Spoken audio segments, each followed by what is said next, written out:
بوده و نابوده من، محبت را به جان افزوده من.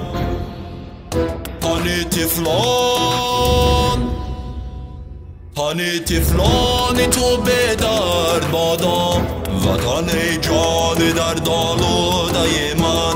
تن تفلان تو به درد بادا، وطن جان درد آلوده من.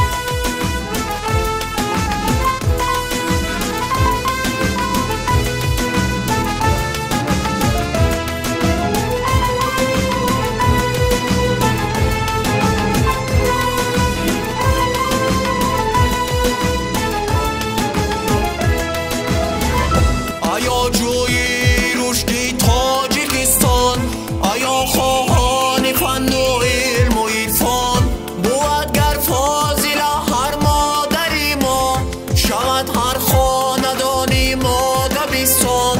بود گر فاضل هر مادری ما، شود هر خاندانی ما دبستان.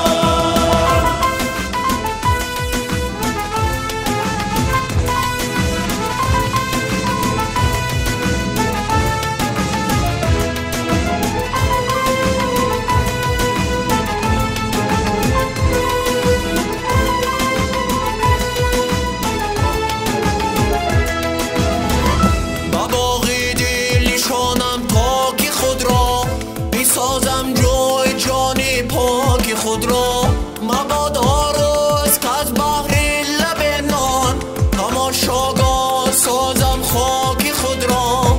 مبادا روز که از بحر لب نان، تماشاگاه سازم